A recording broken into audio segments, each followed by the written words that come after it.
Bonjour à tous, on va parler un petit peu de la fatigue, parce que la fatigue fait partie de notre vie et je vois beaucoup de patients, beaucoup de personnes qui sont un petit peu perdues face à la fatigue, que ce soit dans le cadre d'une maladie ou non. Et il y a beaucoup de choses que je pense qui sont assez peu connues, donc je vais vous donner aujourd'hui le regard de la psychosomatique sur la fatigue et on va voir des choses très concrètes, très pratiques pour mieux l'accompagner, pour mieux savoir la gérer quand elle se présente à vous. D'accord. Donc on va voir différentes choses. On va voir le stress et la fatigue de phase active. On va voir le stress de relâchement, donc la fatigue de deuxième phase, qu'est-ce qui se passe quand on relâche. On va voir les fatigues dues aux hypoglycémies, au problème de régulation du sucre, au problème de surrénal, la fatigue due au problème de thyroïde, la fatigue due au problème d'anémie, des hypotensions, du burn-out, de la dépression et puis quelques conclusions pratiques. Alors, la première chose à bien comprendre, c'est que nous sommes constamment en train de réagir à ce qu'on vit. Okay. Et notre cerveau archaïque fonctionne sur le système nerveux autonome. C'est lui qui gère tout ce qui se passe dans le corps à chaque seconde de notre vie. Et en fait, quand on va vivre un stress, une situation face à laquelle on n'est pas préparé ou qu'on n'a pas de solution, qu'on ne sait plus comment réagir, ben le cerveau, le corps va se mettre dans un hyper stress, dans une hyper sympathicotonie, d'accord, donc au niveau du cerveau. Hop. C'est le système sympathique qui va être le plus aux commandes, tout simplement parce que le cerveau perçoit un stress et donc il se dit ok, il faut réagir, il faut chercher une solution, il faut trouver une solution. C'est le système sympathique qui nous permet d'être actif toute la journée, de faire du sport, de travailler, etc. Mais il est encore plus actif quand on fait face à un stress justement émotionnel, parce que là le cerveau doit vraiment chercher des solutions. Et donc le problème, c'est qu'au bout d'un moment, ce stress il est fait pour durer un certain temps, mais pas trop longtemps. Dans la nature, on fonctionne comme des animaux sur notre mode animal au niveau cérébral archaïque. Et donc les stress sont faits pour être de courte durée. Le problème, c'est que dans notre vie aujourd'hui, les stress ont tendance à durer longtemps. Okay, on peut avoir des conflits au travail qui durent des années, on peut avoir des problèmes dans la famille ou de couple qui durent des années, etc. Et au bout d'un moment, ce système sympathique, on va puiser dans les réserves. C'est-à-dire que pendant un certain temps, au bout d'un moment, on ne s'en rend pas compte, mais on puise dans une certaine dose de réserve. Et donc au bout d'un moment, il va s'installer tout simplement ce qu'on appelle une fatigue de phase active. C'est-à-dire pendant qu'on est en train de gérer le stress, au bout d'un moment, on va se sentir fatigué. On appelle ça une fatigue tendue. Pourquoi tendue? C'est tout simplement parce que malgré que vous êtes fatigué, vous sentez que vous n'arrivez pas à relâcher, vous n'arrivez pas à vous apaiser, vous n'avez pas un bon sommeil. Le sommeil, en tout cas, n'est pas récupérateur. Vous pouvez avoir tendance à faire des insomnies, vous pouvez avoir tendance à faire... le cerveau, en fait, est constamment en train de chercher des solutions, y compris la nuit. Et donc, c'est comme si vous étiez sur le frein et l'accélérateur en même temps. Vous consommez énormément d'énergie. Le cerveau n'est pas en mode repos, donc vous allez beau faire ce que vous voulez. Lui, il est en train de chercher des solutions là-dessus. Et donc, tout simplement, il n'arrive pas à décrocher et à relâcher vraiment. Okay, donc quand vous vivez ce genre de stress, ce genre de fatigue, ou qu'un patient, que vous avez vécu ce genre de fatigue, c'est intéressant de se poser la question, tout simplement, qu'est-ce que vous avez comme souci pour le moment, que vous êtes en train de gérer, auquel vous devez faire face. Et en prenant conscience, on peut chercher des solutions de façon plus active et donc réduire cette dose de stress. On va faire un autre dessin pour l'expliquer autrement. Okay. Ça, c'est le niveau, on va dire, le tonus du système nerveux autonome, d'accord, du sympathique et du parasympathique. En temps normal, on oscille de façon régulière et pas trop forte sur le sympathique et le parasympathique. La journée plutôt sur le sympathique, ce qui nous donne de l'énergie. La nuit plutôt sur le parasympathique, ce qui nous fait relâcher, reposer, récupérer, préparer tout dans le corps. En cas de stress, on va fonctionner de façon amplifiée sur ce système sympathique. Au lieu d'avoir une petite courbe ici, on va être sur une grosse courbe. Le niveau de stress est plus grand. Et donc au bout d'un moment, surtout quand ça dure longtemps et que c'est intense, ici on se rend compte qu'on puise vraiment dans les réserves et donc que le corps au bout d'un moment va tout simplement être épuisé. Ça c'est la fatigue de phase tendue, de phase active, ce qu'on appelle la fatigue tendue. Ensuite, qu'est-ce qui se passe? Ça c'est moins connu. Ce qu'on vient de voir, c'est assez logique et assez compréhensible. Ce qui est un petit peu moins connu mais qui est très important, c'est qu'il y a la fatigue de deuxième phase. Okay? C'est-à-dire que dès que vous allez relâcher votre stress, qu'est-ce qui va se passer? Eh bien, ce système nerveux autonome, qui gère tout dans le corps, il va passer dans la phase de récupération, dans la phase de relâchement. Okay? C'est ce qu'on appelle le parasympathique, okay? Ou souvent on appelle le nerf vague, parce que c'est lui principalement qui va gérer la plupart des organes dans le corps à ce moment-là. D'accord? Donc les patients, souvent, vont avoir ici, en deuxième phase, eh bien, une fatigue dite de relâchement. Et nous, on appelle ça une fatigue détendue.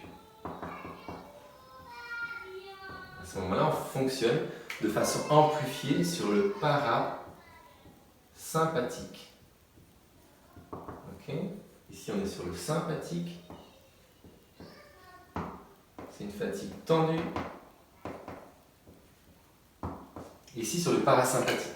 Et plus la phase de stress a été longue et intense, plus la deuxième phase va être aussi longue et intense. C'est-à-dire que le parasympathique, cette vagotonie, ce tonus du nerf vague, va essayer de rétablir tout dans le corps qui avait été chamboulé pendant la première phase. D'accord? Que ce soit au niveau cellulaire, au niveau hormonal, etc.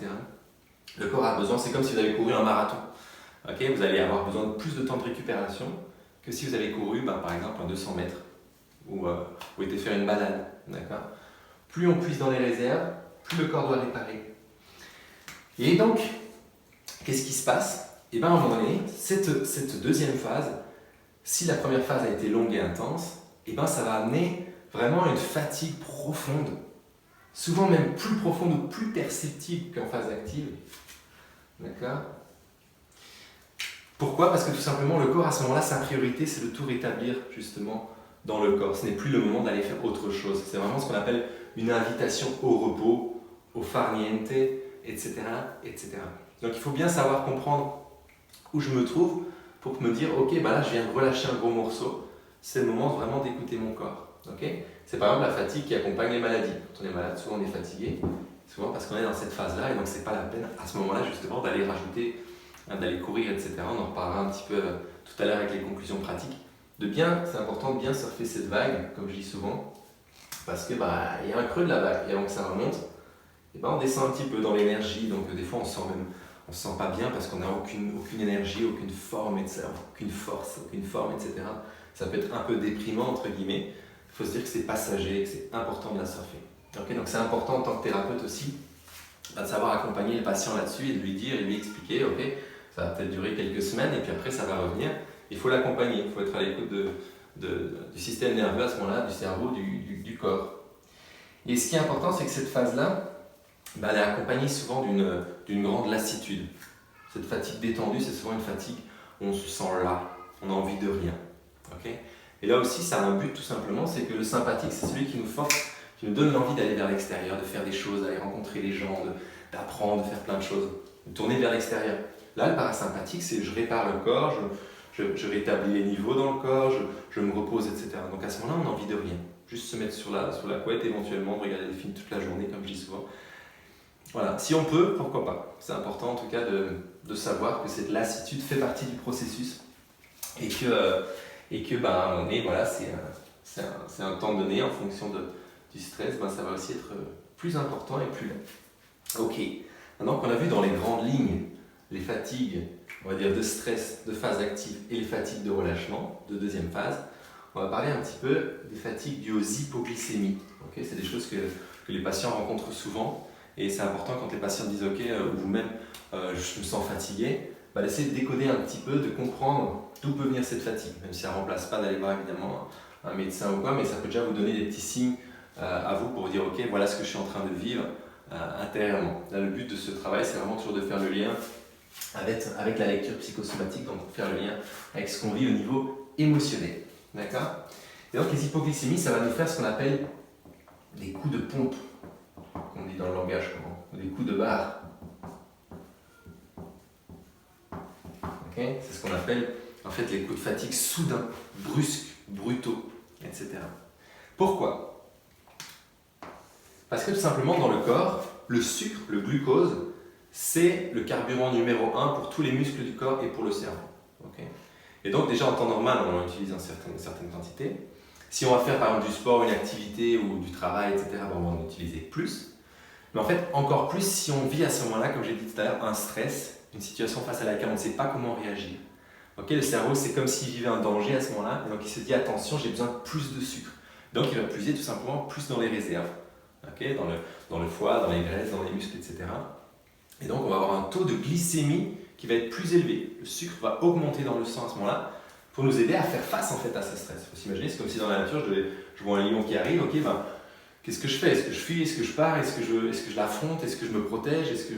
Etc. J'ai besoin d'énergie pour ça. Je suis en action. Donc c'est pareil. En phase active, à ce moment-là, le corps va d'abord me donner plus d'énergie. Je vais être en hyperglycémie. Et à ce moment-là, juste, si j'arrive pas forcément à réagir de la bonne façon, parce que par exemple c'est un conflit qui dure longtemps et que c'est avec une personne où je ne sais pas comment me positionner, ou bien une fois que j'ai relâché ce stress, etc., qu'est-ce qui va se passer? Et le corps, ici aussi, vous vous souvenez de ce schéma avant, il va venir rétablir et récupérer et remettre tout ce qui était toutes les valeurs à la normalité. C'est-à-dire qu'il faut vraiment voir ça comme un yo-yo. Quand on fonctionne de façon normale sur une alternance sympathique-parasympathique, peut-être si j'ai travaillé beaucoup cette journée-là, je vais avoir beaucoup besoin de sommeil la nuit d'après, mais ça reste tranquille, ça reste tranquille. Par contre, si je vis un stress plus intense, on va spécifier lequel, et que je vais utiliser du coup en phase active plus de sucre, et en deuxième phase ici, le corps il va avoir besoin ici de vraiment rétablir les valeurs. Donc plus je vais être en hyperglycémie, ici par exemple, plus je vais être en hypoglycémie après. Donc c'est pas le seul cas de figure, mais par exemple, quand on va vivre en fait au niveau psychologique, au niveau psychosomatique, un stress dans une notion de je ressens une peur impuissante face à un danger qui est proche de moi, dans mon territoire, que je n'arrive pas à me défendre ou à lutter efficacement, à me protéger efficacement, etc. Et ça spécifiquement, ça peut faire des problèmes de glycémie, où je vais passer des phases d'hyperglycémie à des phases d'hypoglycémie. Et donc ici, qu'est-ce qui va se passer? Je vais avoir ce fameux coup de pompe. Cette fatigue soudaine, comme un coup d'enclume qui arrive où les yeux se ferment, j'ai besoin de m'allonger, j'ai besoin de zéro énergie, je suis vidé d'un coup. Donc important de se poser la question à ce moment-là, mais qu'est-ce que je vis comme stress? Par exemple dans mon territoire, ça peut être au travail, un problème de couple, un problème professionnel, du harcèlement, une incapacité à dire les choses, à prendre ma place, vraiment où je perçois de l'agression dans mon territoire, du danger, et que je n'arrive pas à me protéger. À ce moment-là, le cerveau il est sur le qui-vive, comme si justement il faisait face à un danger dans la nature, et donc il va puiser dans les réserves de sucre. Et puis à un moment donné, il va y avoir des hypoglycémies brutales, surtout par exemple après le repas. C'est par exemple typiquement les patients, les gens qui vont manger, et puis juste après le repas, il faut qu'ils s'allongent, ils n'ont plus d'énergie, ils sont vidés. Et après évidemment ça revient. Si ça c'est encore plus fort, ça peut aller jusqu'au diabète. Donc les personnes qui ont ces conflits-là, ces stress-là de façon plus forte, ces problèmes de glycémie peuvent aller jusqu'au diabète. Et on enchaîne avec un autre type de fatigue lié aux surrénales. Les surrénales, c'est des petites glandes qui sont au-dessus des reins et qui donnent beaucoup d'énergie, d'hormones dans le corps, qui libèrent beaucoup d'hormones. Mais ici, on va parler principalement du cortisol, qui est une hormone libérée par les surrénales. Et le cortisol joue un grand rôle justement pour activer dans le corps tout ce qui va être justement libération de glucose, de sucre, etc. Et donc nous aider à avoir plus d'énergie. C'est vraiment un soutien hormonal au système nerveux autonome pour donner un coup de boost en plus. Le système nerveux autonome et le système hormonal fonctionnent toujours de pair, fonctionnent toujours en collaboration. Qu'est-ce qui se passe?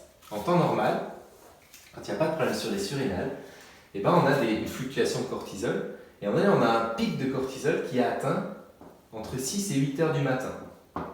C'est-à-dire que là, ça va nous éveiller souvent. Et puis c'est le moment de la journée, pour la plupart des gens en tout cas, où l'énergie va arriver. Le cerveau va sortir un petit peu de sa torpeur nocturne et on va se sentir prêt pour la journée. Parce que vraiment, il va y avoir ce pic, ce shoot de cortisol dans le sang qui fait que ça va avoir un regain d'énergie. Le problème, c'est que chez certaines personnes, quand il y a un conflit sur les surrénales, un stress, un problème sur les surrénales, ce cortisol il va chuter et souvent le pic va être décalé dans la journée. On aura moins de cortisol qui sera libéré et souvent le pic de cortisol va être libéré va être atteint, pardon, le maximum va être atteint plus tard dans la journée. Ça peut être en début d'après-midi, ça peut même être jusqu'à 15-17 heures, c'est-à-dire plutôt en milieu ou en fin d'après-midi. D'accord? Donc la fatigue en fait liée au surrénal, c'est une fatigue qu'on pourrait qualifier, que moi j'appelle comme ça, difficulté à se mettre en route. Ok? Quand vous-même ou un patient que vous avez me dira je suis fatigué, j'ai vraiment du mal à me mettre en route la journée, le matin je suis fatigué, pourtant j'ai fait une bonne nuit, mais le sommeil était profond et récupérateur, mais voilà, je suis plutôt en forme fin de journée, j'ai du mal à aller me coucher éventuellement, je suis en forme le soir, fin d'après-midi, le soir, ça peut vous faire penser à ce genre de choses. Okay.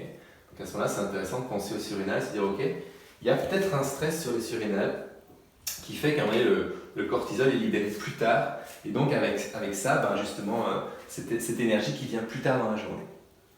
Okay. Et au niveau psychosomatique, eh ben, pourquoi les surrénales réagissent? Eh ben, elles réagissent de cette façon-là quand on vit un stress où on ne sait plus dans quelle direction aller. C'est-à-dire que dans sa vie, on a des choix importants à faire, mais on ne sait pas quel choix faire. On ne sait plus quelle direction prendre, quel choix faire, dans quelle direction aller, quelle direction prendre professionnellement, dans la vie privée, dans la vie de couple. Okay, ce sont des décisions souvent importantes. Et donc, qu'est-ce qui se passe? Ça, c'est un petit peu pour expliquer. Il faut imaginer un petit lionceau, par exemple, qui est dans la nature avec ses parents, avec sa maman, et puis à un moment donné, ils sont, j'en sais rien, attaqués par un autre prédateur, ou enfin, on va prendre un autre animal, mais, parce que les lions n'ont pas beaucoup de prédateurs, mais un bébé animal qui est avec ses parents, et puis à un moment donné, il y a des prédateurs dans le coin. Si par exemple le petit tombe de la protection maternelle ou de la meute, et ben le cerveau il va capter qu'il y a un danger à ce moment-là. Et donc il va forcer le corps à se dire ok, reste sur place, okay, attends d'être récupéré pour ne pas risquer d'être encore plus perdu. Ça c'est la logique du cerveau. Ça peut nous paraître un petit peu archaïque ou idiot, mais en fait le cerveau animal réagit toujours dans l'instant, c'est-à-dire dans la survie. Okay, si vous aujourd'hui vous savez vraiment plus dans quelle direction aller, que dans le passé vous avez fait des choix difficiles qui se sont soldés par des échecs ou des situations douloureuses ou difficiles, le cerveau il associe en fait tout simplement changement égale danger. Changer de direction, faire un choix, prendre une décision égale danger. Je ne fais plus rien. Dès que votre cerveau va revivre une période de l'année ou une situation qui ressemble à ce qu'il a vécu dans le passé, okay, il va se dire changement égale danger. Je me bloque sur place, j'attends de résoudre le problème, d'être récupéré, en tout cas, par exemple, pour faire l'analogie avec les animaux, pour ne pas risquer de faire pire et de souffrir à nouveau. Okay. Donc, si vous aussi, un patient que vous suivez peut avoir, par exemple, des problématiques de fatigue de cet ordre-là, essayez de voir qu'est-ce qu'il vit depuis éventuellement un certain temps, des fois ça fait longtemps, comme stress de ne plus savoir dans quelle direction aller, quel choix faire, etc., qui fait que le cerveau se bloque, que les surrénales ne jouent plus ce rôle de « allez, tiens, voilà l'énergie pour faire ci, pour faire ça ». Non, il y a moins d'énergie et elle est plus tard dans la journée parce qu'il n'y a pas vraiment ce pic de cortisol, en tout cas il est plus faible et il est atteint plus tard dans la journée. Okay. Ça permet de décoder un autre type de fatigue. Ok, on va parler d'un autre type de fatigue, la fatigue due à la thyroïde. D'accord ? Je ne vais pas m'étendre dessus parce que c'est assez connu que la fatigue peut être due à la thyroïde, mais pour synthétiser, c'est intéressant de retenir que globalement, c'est une fatigue qui s'installe vraiment progressivement. Okay ? Quand vous demandez aux patients, aux personnes, comment est arrivée cette fatigue, ils vont vous dire petit à petit, c'est venu lentement. Ça fait par exemple 6 mois, 1 an, que voilà, c'est de plus en plus difficile, etc. Moins en moins d'énergie, etc. Okay, donc pour résumer, la fatigue due à la thyroïde, on pourrait la qualifier un petit peu d'une fatigue qui s'installe progressivement lentement. La thyroïde, c'est une petite glande qui est située ici, près du larynx, et qui, pareil, un peu comme les surrénales, fonctionne en étroite collaboration avec le système nerveux autonome. Elle a pour but soit de tout accélérer dans le corps, okay, ou alors de tout freiner dans le corps. Donc c'est vraiment un soutien au système nerveux autonome pour soit accélérer tout avec le sympathique, soit tout freiner avec le parasympathique. Donc spécifiquement ici, ce qui va nous intéresser, c'est vraiment de faire le lien avec la psychosomatique. C'est-à-dire dans quel cas la thyroïde va réagir et donc nous donner éventuellement de la fatigue. Et bien ça va être dans ce qu'on appelle des stress de peur frontale. C'est-à-dire des situations que je vis comme des dangers qui me tombent dessus, qui arrivent sur moi et je ne sais pas comment réagir. Et je me sens vraiment en insécurité et dans une anticipation du danger. Je ne sais pas comment réagir. Le danger est tellement proche que je ne sais plus quoi faire. Par exemple, ça peut être des agressions. Il y a des gens qui se font agresser physiquement, verbalement, du harcèlement. C'est pour ça que ça peut être en lien avec des problématiques de glycémie, comme on l'a expliqué tout à l'heure. D'accord ? Ça peut être assez proche. Okay. Mais ça peut aussi être par exemple des gros problèmes financiers qui me tombent dessus, je ne sais plus comment réagir, il faudrait vite faire quelque chose, mais je ne sais pas quoi faire. Dans la thyroïde, il y a la notion de vite freiner, enfin vite accélérer ou vite freiner. Okay. Donc voilà, en cas de problème sur la thyroïde, on peut avoir par exemple une hypothyroïdie qui va s'installer pendant un certain temps, donc la thyroïde va fonctionner de façon plus faible, plus ralentie, et donc on peut avoir d'autres symptômes qui l'accompagnent, qui accompagnent d'ailleurs cette fatigue qui peut être assez intense, des problèmes de poids, des problèmes on va dire de tension musculaire, de tonus musculaire, de sommeil, éventuellement de nervosité, etc. qui peuvent accompagner aussi cette fatigue. D'accord ? Donc, essayez de voir qu'est-ce qui se passe au niveau de ce stress, de danger, de peur frontale. Okay, ça peut être quelqu'un proche qui est très malade et je ne sais pas comment réagir, il faudrait vite trouver une solution. Okay, j'ai eu des cas comme ça de personnes qui avaient des soucis à la thyroïde après avoir eu des personnes dans leur famille qui étaient gravement malades, par exemple après l'annonce d'un cancer, ils sentaient vraiment de devoir trouver une solution parce que voilà, le danger était très proche, ou d'autres personnes qui avaient peur qu'un proche se suicide ou des choses comme ça, et donc au bout d'un moment, voilà, ce danger est très très proche, il faut vite réagir. Ok, et on va passer à un autre type de fatigue due à l'anémie. Et l'anémie, en lien avec la fatigue, ce qu'on va souvent ressentir, c'est vraiment une perte de force. Okay, ici aussi une fatigue, entre guillemets, persistante, c'est-à-dire qui reste, qui est là quasiment toute la journée. Okay. Pourquoi ? Parce que dans la moelle osseuse, dans les os, les globules rouges vont transporter, à travers du fer, de l'hémoglobine, etc., beaucoup l'oxygène. L'oxygène, c'est vraiment ce dont on a besoin pour faire fonctionner toutes les cellules dans notre corps. Okay. Et donc, en cas de problème là-dessus, tout simplement, c'est vraiment le carburant aussi ici qui chute avec, et donc la fatigue qui s'installe. Ici aussi, ce qui va nous intéresser, parce que c'est assez connu que l'anémie peut faire de la fatigue, c'est le lien avec la psychosomatique, c'est-à-dire le lien au niveau du stress. Ici, en fait, personne qui a des problèmes d'anémie, vous pourrez chercher ce qu'on appelle les problèmes de dévalorisation de soi. Okay. C'est-à-dire que je ne me sens pas à la hauteur, je ne me sens pas assez bien, je ne me sens pas capable, je ne suis pas efficace pour résoudre le problème. C'est ça que le cerveau va vivre et va ressentir. Et ici, spécifiquement, par rapport à des personnes dans ce qu'on appelle dans les liens affectifs. Okay. C'est-à-dire, je me sens dévalorisé dans les liens de sang, dans les liens familiaux par exemple, ou dans le clan, les amis proches, les amis très proches, etc. C'est-à-dire que je ne me sens pas à la hauteur pour résoudre une problématique familiale. Je vois quelqu'un qui n'est pas bien, qui souffre dans ma famille, je voudrais l'aider, mais je ne sais pas comment faire, et je prends ça sur ma valeur, c'est mon rôle, entre guillemets. Ça peut être mon enfant qui est malade, ça peut être mon conjoint qui n'est pas bien, etc. Ça peut être que je perçois la famille, la structure familiale, la cellule familiale qui n'est pas bien, et je veux vivifier le clan, je veux essayer de trouver des solutions pour que tout le monde aille bien, je veux faire le bonheur de chacun, au point des fois d'oublier le mien, mais je n'arrive pas en fait. Et donc au bout d'un moment, le cerveau et le corps, ils captent ça, et se dit ok, mais en fait, c'est plus mon rôle, j'arrive pas, je suis pas à la hauteur, je n'y arriverai pas, je suis inefficace.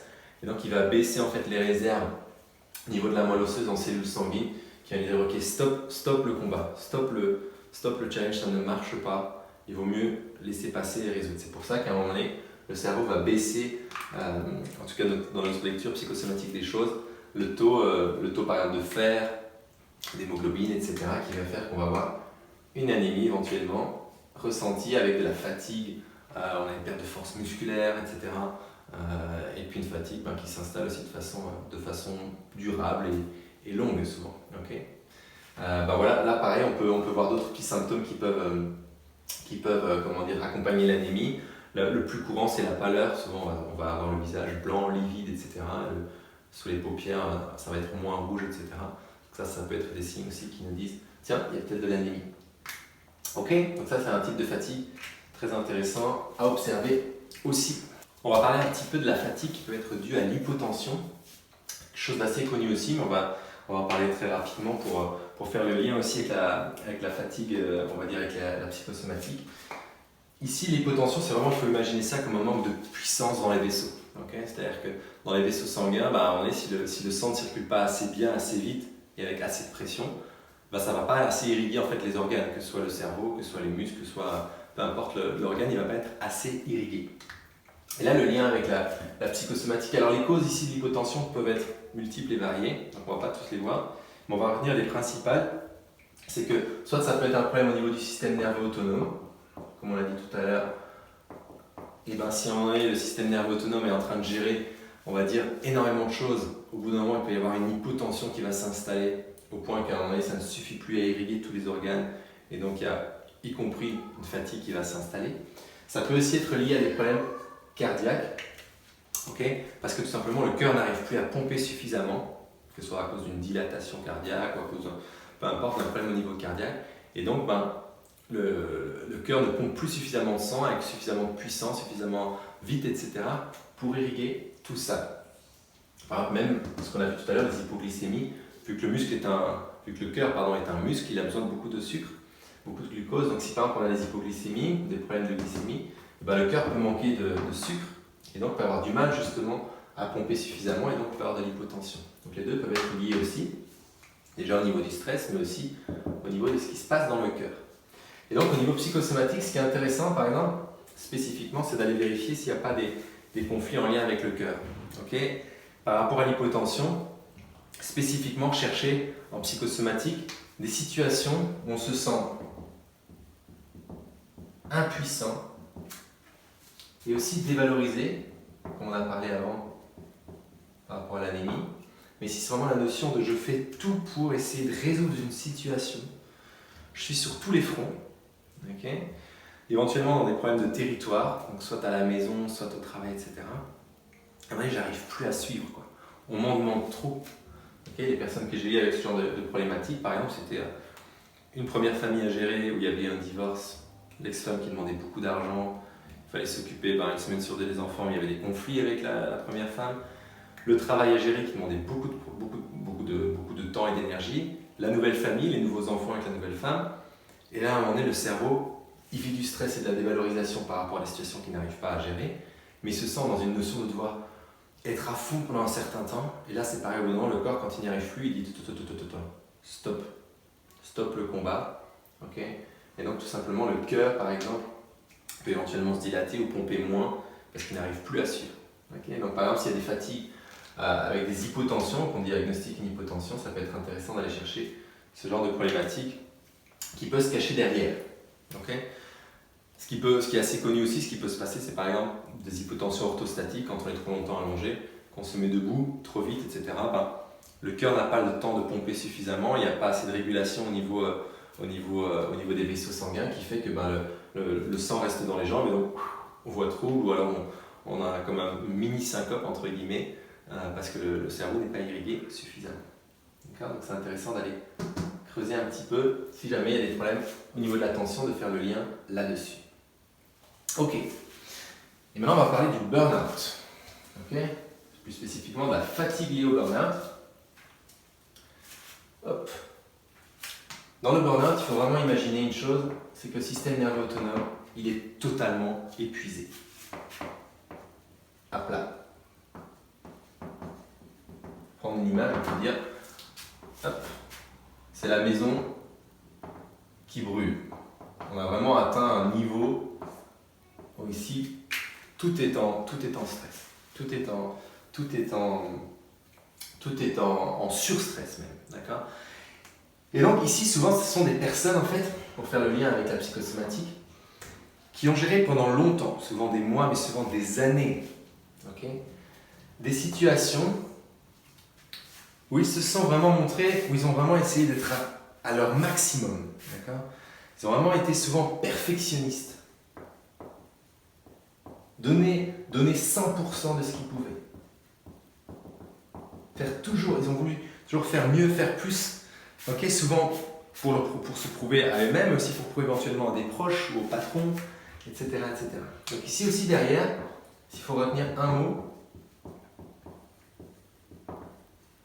et ben, si un patient par exemple vient chez vous avec des problèmes de burn-out, même s'il faudra spécifier éventuellement en fonction des symptômes qu'il a, plus spécifiquement qu'est-ce qu'il y a derrière, mais ce qu'il faut retenir, c'est que ce sont des personnes qui pendant des années se sont senties dévalorisées, okay, pas à la hauteur, pas assez bien, au niveau professionnel, au niveau familial, au niveau personnel, au niveau du couple, okay, à vraiment être dans une recherche de perfection et d'un certain niveau de résultats, etc., etc. Et donc, au bout d'un moment, le système nerveux est totalement épuisé, et donc il va réagir avec une phase qui est en fait un début de décompensation. Quand la personne arrive et est complètement à plat, quand le burn-out arrive, et c'est le début de cette deuxième phase dont on a parlé tout à l'heure. On est ici. Okay. Ou alors ici, quand la personne attend un petit peu avant de consulter. Okay, donc là déjà c'est important aussi, pareil ici, de dire ok, c'est un début de relâchement, il faut bien surfer cette vague, donc il faut mettre tout au repos, professionnellement, souvent, familialement, etc. On peut faire ce qu'on appelle un burn-out parental, quand on a géré les enfants par exemple seul pendant des années en tant que maman solo, papa solo, ou parce que même si on est à deux, on a énormément à gérer avec, je sais rien, des jumeaux, des triplés qui arrivent, et on ne se sent pas toujours à la hauteur, on ne sait pas comment faire, on ne trouve pas les solutions, on essaie de faire de notre mieux parce qu'on adore nos enfants, mais on n'y arrive pas. Et au bout d'un moment, on peut vraiment décompenser et dire c'est bon, j'en peux plus, foutez-moi la paix, j'ai plus d'énergie, j'ai même plus l'énergie de me lever, de sortir du lit. D'accord ? Donc c'est vraiment le début de décompensation quand on commence à relâcher parce qu'il y a quelque chose sur le cerveau qui dit c'est bon, je lâche, ou alors quelque chose qui s'améliore, d'accord, ou qui change. Donc c'est souvent en lien, avec justement des problèmes soit de surrénal, parce que par exemple dans le travail je ne sais plus quoi faire, si je reste, si je pars, je ne sais plus quoi faire pour réagir par rapport à ce que je vis. Éventuellement si ça se passe mal, c'est-à-dire si on a des conflits de territoire et d'agression de proximité, ça peut être lié à des problèmes d'hypoglycémie ou à des problèmes par exemple de thyroïde. Okay, donc le burn-out c'est une sorte de mot, d'étiquette qu'on met qui veut à la fois dire quelque chose et pas grand chose en même temps. Donc il faut spécifier les symptômes qu'a la personne pour aller voir tiens, est-ce qu'il y a des choses au niveau de la thyroïde, au niveau de la glycémie, au niveau des surrénales, au niveau du corps, au niveau des douleurs physiques, etc., etc. En tout cas ici, cette fatigue elle atteint un niveau, ça peut être assez brutal, vraiment où entre guillemets, la pile est complètement à plat. Ça peut durer quelques semaines ou quelques mois, des fois même beaucoup de mois, plus d'une année, pour s'en remettre parce que tout simplement cette phase active peut avoir duré plusieurs années. Au niveau des exemples de fatigue courants, on va terminer par la dépression avant de voir quelques conclusions pratiques. Okay. Et là, ce qui est important de retenir, c'est que c'est vraiment comme un curseur. Okay. C'est-à-dire que c'est pas noir ou blanc. Okay. L'énergie, ça peut être, on peut se sentir un petit peu avoir le blues, un peu déprimé, ou complètement en dépression profonde, avec perte totale du sens de la vie, etc. Il y a des patients des fois qui viennent vous voir, qui sont là depuis un certain temps, ou des patients qui sont là, des fois qui ne l'avouent pas, ou qui font un petit peu le yo-yo sur cette barre-là. D'accord ? Donc c'est vraiment important de voir qu'en fait on a tous des phases, on est plus ou moins en forme, plus ou moins motivé, et des phases où on est plus ou moins déprimé, sans pour autant qu'on soit dépressif. Okay ? C'est ce qu'on appelle un peu la cyclothymie, des variations d'humeur. On est tous un petit peu. Okay ? J'en reparlerai dans une autre vidéo et dans un autre article. On a tendance à mettre des étiquettes, on va peut-être des cyclothymiques, des dépressifs, etc. Si on réfléchit bien, on a tous eu des périodes où on était un peu déprimé dans la vie ou un petit peu dépressif. Selon évidemment où on est sur le curseur, mais des moments où on n'avait pas forcément d'envie, de goût pour les choses, etc. Ça nous arrive tous. Okay ? Et c'est pas pour autant que c'est pour toute la vie. Okay ? C'est pareil pour l'humeur. On peut avoir des moments où on a une humeur stable, et puis des moments où on est lunatique, on est irritable, et puis à un moment donné on est joyeux, etc. Ça c'est pareil, ça peut changer. Okay ? Et donc ici au niveau psychosomatique, pourquoi est-ce qu'on peut faire par exemple une dépression ? Hop, je vais mettre le lien avec la fatigue ici. Et bien en fait, le cerveau, quand il gère plusieurs stress en même temps, plusieurs conflits en même temps, et ben En temps normal, on a tendance à fonctionner soit plus sur l'hémisphère masculin cérébral droit, soit féminin cérébral gauche. Okay. Quand on bascule d'un hémisphère à l'autre, justement, l'humeur va être un petit peu différente. Okay. Selon, si on est plus à droite, ben on va avoir un regain d'énergie justement plutôt masculine et être dans une énergie dynamique à aller tourner vers l'extérieur. Okay. Donc je vais le mettre comme ça, extérieur, plutôt action, voilà. Ça on en parlera plus spécifiquement dans une autre vidéo, mais c'est pour donner les grandes lignes. Et ici c'est plutôt une énergie féminine d'intériorisation, de repos, etc. Et donc en fait, quand le patient ou même vivait plusieurs conflits qu'on appelle de territoire, c'est-à-dire par exemple des problèmes liés à trouver sa place, ou alors des gros problèmes d'injustice, ou alors des énormes contrariétés, vous devez accepter des choses au travail ou à la maison que vous n'arrivez absolument pas à accepter, vous n'arrivez pas à mettre vos limites, ou bien des sensations de ne pas appartenir au groupe, ou de ne pas savoir vous faire respecter dans le groupe, etc. etc. Ce qu'on appelle les conflits de territoire. Et bien au bout d'un moment, au lieu d'osciller de façon douce entre ces deux hémisphères, et ben, les oscillations vont être plus brutales. On va passer de périodes un peu d'euphorie à des périodes de déprime. Et quand ici cet hémisphère droit est très fort bloqué, parce qu'il y a beaucoup de stress, et ben justement on va basculer très fort sur l'hémisphère gauche. Et donc cette énergie d'intériorisation, de repos, etc., elle va être exacerbée, elle va être amplifiée à l'extrême. On a tous cette énergie-là en nous. Mais ici, dans cette phase-là, elle va être exacerbée. Et donc à ce moment-là, tout simplement, ben, on a envie de rien. Mais il y a aussi l'énergie du coup qui chute avec, et donc la fatigue qui s'installe. Okay. C'est vraiment une période où on sent, ouais, on a une lassitude, mais on a envie de rien, on a de goût pour rien, entre guillemets. D'accord. Donc ça, c'est important de comprendre à ce moment-là, bah, qu'est-ce que je vis comme conflit de territoire? Qu'est-ce qui fait qu'à un moment donné, sur ce curseur, je vais de plus en plus loin vers la dépression, pour essayer de ramener un petit peu le curseur, on va dire, vers quelque chose de plus normal, de plus correct, de plus agréable aussi. D'accord. Je vérifie que j'ai dit tout ce que je voulais dire par rapport à ça. Hop. Ouais. Ce qu'on peut ajouter du coup, c'est que pourquoi le cerveau choisit ça? Et bien tout simplement parce qu'en fonction de ce que la personne est en train de vivre à ce moment-là, le cerveau va choisir toujours une solution, une réaction la mieux adaptée. Et là, tout simplement, sa solution de survie, et ben, c'est de se replier sur soi et d'attendre que le danger ou que le problème passe. Parce qu'il a tout essayé, il n'arrive plus, il y a trop de choses à gérer. Et là, encore une fois, il faut bien comprendre que, entre guillemets, fuir ou s'adapter, c'est aussi une façon, entre guillemets, pour le cerveau de se protéger et de survivre.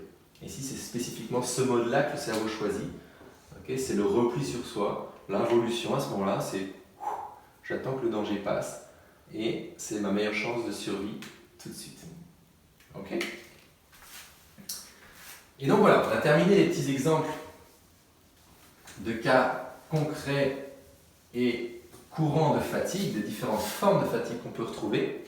D'accord. Donc pour résumer un petit peu, ce qu'on voit souvent, c'est des fatigues de stress, des fatigues de phase active quand on est en période de stress, des fatigues de relâchement de deuxième phase, des fatigues dues aux hypoglycémies dans les conflits où on perçoit un danger, une situation qu'on voudrait affronter mais on ne sait pas comment faire face de façon efficace, des problèmes de surrénal en lien avec des conflits, des problèmes de direction, de choix à faire importants, vous vous souvenez, choix égale danger, des problèmes de thyroïde, où à un moment donné ce danger est très proche, il faudrait vite faire quelque chose mais je ne sais plus quoi faire, la thyroïde a tendance des fois à tout freiner, okay, pour m'adapter au danger.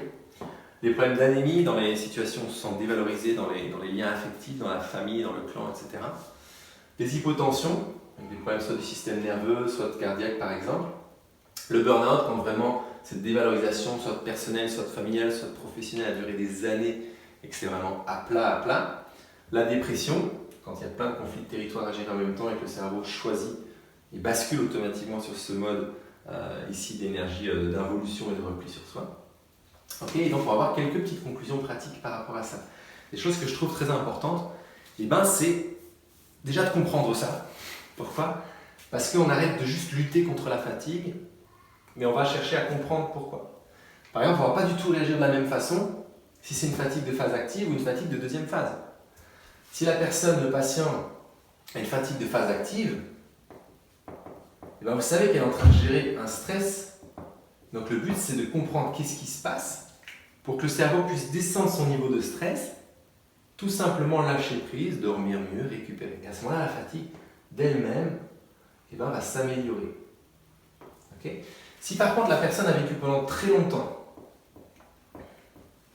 un stress et qu'elle est en train de relâcher quelque chose, okay, et ben elle va donc percevoir vraiment ressentir une fatigue détendue, vous vous souvenez, une fatigue profonde. Par exemple là typiquement je dors mal en phase active et ici en deuxième phase je dors bien.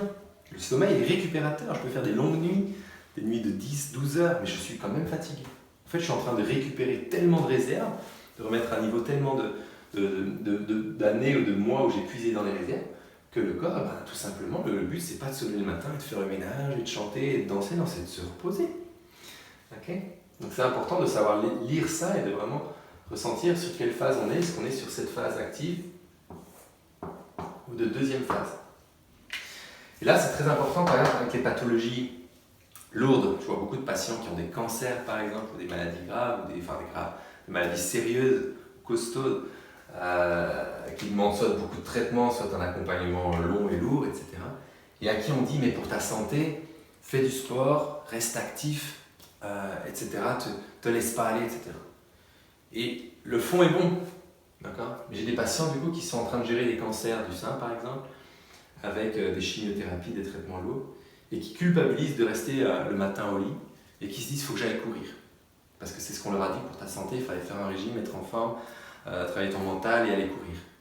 Mais en fait, ils sont déjà en train de gérer énormément de choses. Okay, il y a des cancers qui sont dus à cette deuxième phase, des cancers qui sont dus à cette phase active. En tout cas, à ce moment-là, la personne est déjà en train de surfer la vague de façon énorme. Est-ce que vous iriez dire à quelqu'un qui a fait un marathon, ou même un Ironman, okay, allez, lève-toi le matin et va courir un petit peu? Non, vous le laisseriez se reposer. Okay, ben là, c'est pareil en fait. Quand on est malade, un petit peu, mais quand on est malade aussi beaucoup, et ben le but ici, c'est vraiment d'accompagner cette phase. La fatigue, c'est un signal pour dire, ok, là, soit je suis en train de gérer un stress, je ne sais pas trouver de solution, soit je suis en train de relâcher, donc laisse-moi le temps de récupérer. Okay, donc je dis souvent aux gens, ben, surfez bien cette vague, c'est vraiment important pour que ça remonte bien après, pour pas que ça dure trop longtemps, que ce soit trop difficile. D'accord? Souvent que les traitements, même chimio et autres, sont assez lourds, assez costauds. Si on rajoute trop de stress là-dessus, justement, on va dire fais du sport, ou reste actif, etc. Et ben on amplifie cette phase en fait, tout simplement. Elle dure plus longtemps, elle est plus douloureuse et la personne se juge en plus, elle se dit mais j'arrive même plus à me lever, qu'est-ce qui se passe? Et on commence à rajouter de la dévalorisation dessus éventuellement. Des problèmes, qu'est-ce que je vais faire au niveau professionnel, j'arrive plus loin. Donc on peut rajouter du stress et faire d'autres fatigues en plus. Donc ça c'est vraiment important d'être, comment est-ce qu'on pourrait dire ça, compréhensif et puis vraiment de lâcher prise un petit peu sur cette phase-là pour qu'elle puisse bien se faire. D'accord. Okay. Ce qui est intéressant aussi, c'est par rapport au régime. Okay. Pareil ici dans le cas de cancer, de maladies costaudes plus sérieuses, et ben, ce qu'on entend souvent c'est fais un régime, fais un jeûne, fais ceci, fais cela, ça va t'aider. Moi j'adore les régimes, j'adore les jeûnes, je trouve ça très intéressant. Mais il faut comprendre ce qu'on fait avec les régimes et les jeûnes. On a tendance, par exemple avec les jeûnes, à aller travailler justement au niveau du système nerveux autonome. Il va basculer plus fort et plus vite de cette phase sympathique à parasympathique. Et donc si la personne est déjà en train de gérer un gros stress, par exemple un cancer, avec des traitements, etc., et qu'on vient lui rajouter un stress par rapport à un jeûne, et ben c'est un peu qui tout double. Soit ça aide, parce qu'à un moment donné ça aide à passer d'une phase à l'autre et à relâcher les choses, soit ça amplifie en fait cette phase active, cette deuxième phase, et donc la fatigue qui va avec. D'accord ? Donc c'est important de sentir, de savoir ce qu'on fait pour rester vraiment à l'écoute de son corps. Et pareil sur les régimes, dans le cas de maladies chroniques ou sérieuses, et moi on entend qu'il faut faire tel régime pour guérir, etc., etc. Là pareil, je ne suis pas contre les régimes parce que c'est intéressant de voir ce qu'on mange, mais il faut aussi voir que justement, si la personne est déjà en train de puiser dans ses réserves, parce qu'il y a un stress qui dure depuis longtemps, on vient de récupérer en deuxième phase et qu'en plus on vient rajouter une baisse de nutriments ou une carence sur quelque chose, etc., et bien tout simplement il faudra qu'elle gère encore plus de stress et de choses à ce moment-là. Okay ? Il faut bien savoir que tout ce qu'on va rajouter comme stress au niveau du corps, ben ça va être à gérer en plus au niveau du cerveau. D'accord ? Donc ça c'est important. Régime trop fort ou trop brutaux, ben, il faut savoir ce qu'on fait et laisser le temps au corps de réparer vraiment, parce que le plus important c'est surtout ce qui se passe au niveau émotionnel. Donc vous aurez beau faire ce que vous voulez au niveau des régimes, si vous ne débloquez pas au moins à un niveau justement psychique et émotionnel, ça restera. La dernière chose qui est importante, pareil par rapport aux compléments alimentaires, aux vitamines, etc., ou même aux médicaments, je ne dis pas de ne pas en prendre, c'est intéressant de donner un soutien. Pour moi, il faut voir ça comme une béquille pour le corps. On ne va jamais résoudre le problème avec ça. On va pallier le symptôme et on va aider le corps. Okay, et c'est pareil, il faut savoir que le corps va assimiler ce qu'il a besoin et ce qu'il a envie d'assimiler.